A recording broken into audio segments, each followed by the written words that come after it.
Tahukah kalian, saringan keju kuno pernah ditemukan di Polandia?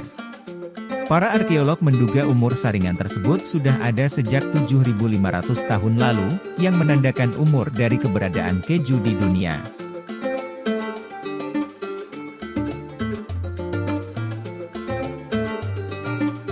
Blue cheese dikenal sebagai keju dengan tekstur, presentasi, rasa, dan bau yang tidak enak. Akan tetapi para peneliti percaya jika mengkonsumsi keju Roquefort Blue cheese akan membantu seseorang hidup lebih lama.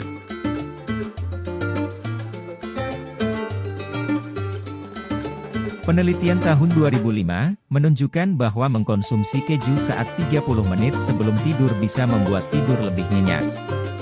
Kandungan triptofan asam amino pada keju akan membantu kamu tidur lebih cepat. Beberapa keju aman dikonsumsi oleh orang yang menderita intoleransi laktosa. Keju berusia tua seperti Parmigiano Reggiano adalah contohnya. Ada keju yang disebut sebagai maggot cheese, karena bentuknya yang aneh dengan beberapa lubang di dalamnya. Bahkan, ada lalat yang bertelur di dalamnya serta belatung yang bersarang di dalam keju. Meski begitu, keju jenis ini dianggap lezat oleh penduduk di Pulau Sardinia.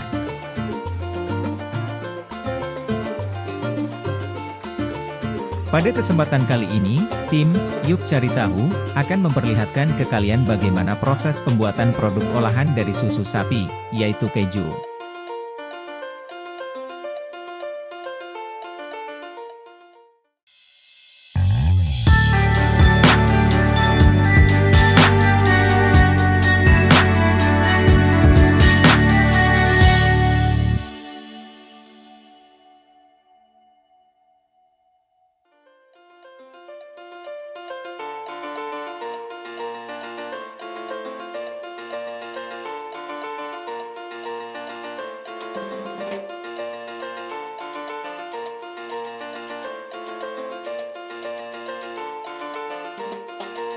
Produk olahan dari susu sapi yang satu ini, sangat populer di kehidupan kita sekarang.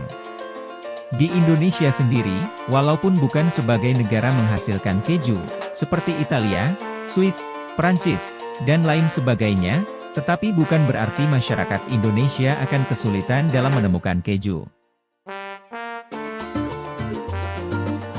Keju mudah didapatkan di Indonesia. Keju-keju yang cukup mudah didapatkan merupakan keju cheddar, keju mozzarella, dan keju parmesan. Bahkan banyak sekali makanan khas dari Indonesia yang menggunakan bahan olahan dari susu sapi tersebut, seperti martabak, serabi, kue cookies, dan masih banyak lagi. Kalau di Indonesia kita dapat dengan mudahnya menemukan keju cheddar, keju mozzarella, dan keju parmesan, ternyata masih banyak lagi jenis-jenis atau varian dari produk olahan susu sapi tersebut. Seperti ricotta cheese, brie, blue cheese, emmental, dan Parmigiano Reggiano. Pada umumnya keju dihasilkan dari susu sapi, namun bukan berarti hanya dari susu sapi keju dapat dihasilkan. Kuda, unta, kambing, domba, dan kerbau pun dapat menghasilkan keju dengan rasa, aroma dan tekstur yang berbeda. Selain keju kambing, juga ada keju rusa yang diproduksi secara terbatas dengan harga $450 per 500 gram atau setara 6 jutaan rupiah. Namun, hanya ada 3 rusa saja di dunia yang terbiasa memproduksi keju dan ketiganya hidup di kawasan Djursholm, Swedia.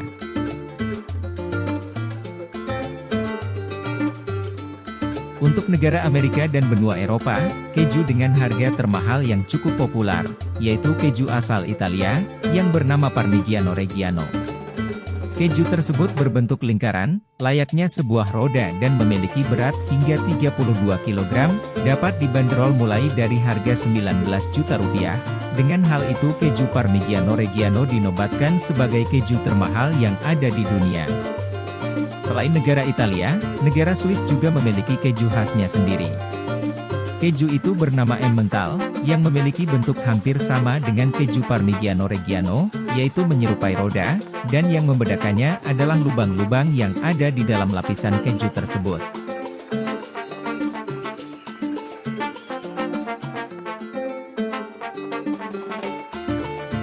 Dalam pembuatan produk olahan makanan yang mendunia, tidak selalu harus berhubungan dengan cita rasa. Namun, yang terpenting adalah karakteristik produk, keunikan, serta kekuatan yang baik dalam pemasarannya. Dalam mendorong dan melestarikannya pula butuh dukungan dan support dalam mengambil keputusan seperti dari pemerintahan. Hal tersebut dapat membantu pelaku usaha ketika mengalami masa-masa sulit dalam berbisnis. Seperti di Italia, untuk produsen keju Parmigiano Reggiano dapat mengajukan pinjaman ke bank dengan produk keju mereka sebagai jaminannya. Dalam usaha untuk mendominasikan keju olahan Swiss, Emmental, di Amerika Serikat dan di Eropa, terdapat kurang lebih 20 tempat produksi keju Emmental asal Swiss tersebut. 80% keju Swiss Emmental dihasilkan dari desa Affoltern in Emmental, tepatnya di wilayah Timur Bern.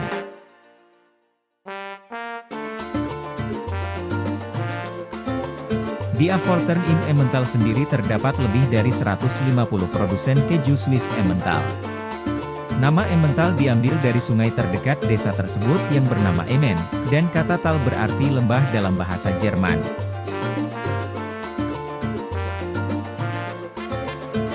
Sumber riwayat dari keju Swiss Emmental ini bahkan mendapatkan perlindungannya sendiri dari Undang-Undang Uni Eropa, sejak tahun 2002. Yang dapat diartikan bahwa keju yang dihasilkan dari tempat itu memiliki kualitas nomor 1, serta keorisinalitas yang telah dijamin.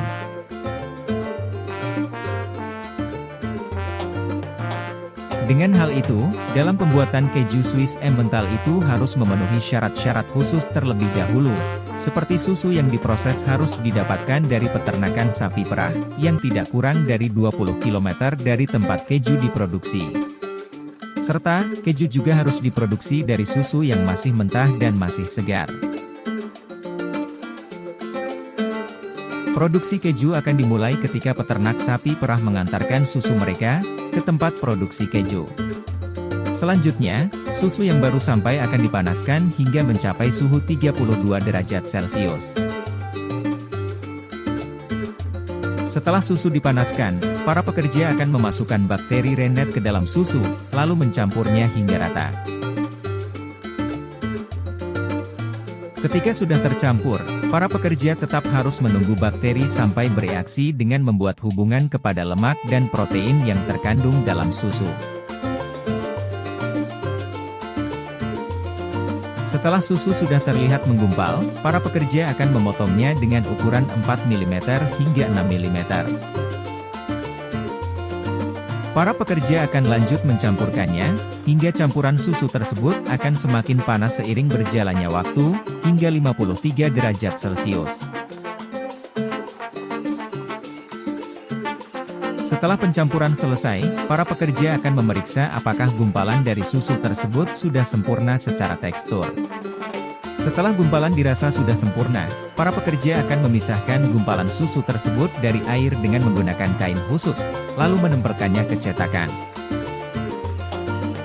Lalu, setelah ditempatkan pada cetakan, susu yang sudah memadat tersebut akan ditekan menggunakan mesin hidrolik, selama 12 jam.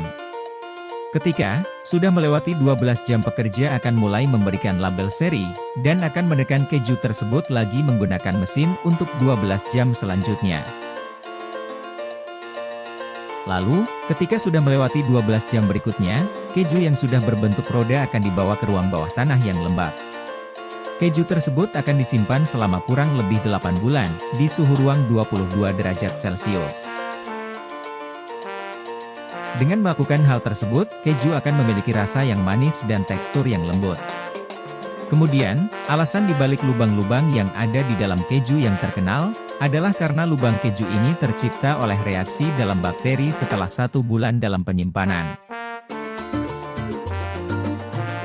Strain bakteri, Propionibacterium shermanii, akan mengkonsumsi asam laktat dan melepaskan karbon dioksida, dan gelembung ini kemudian terperangkap di kulit keju dan membentuk lubang-lubang tersebut. Ukuran keju roda Swiss Emmentaler sangat besar di mana roda keju ini memiliki diameter 80 cm hingga 100 cm.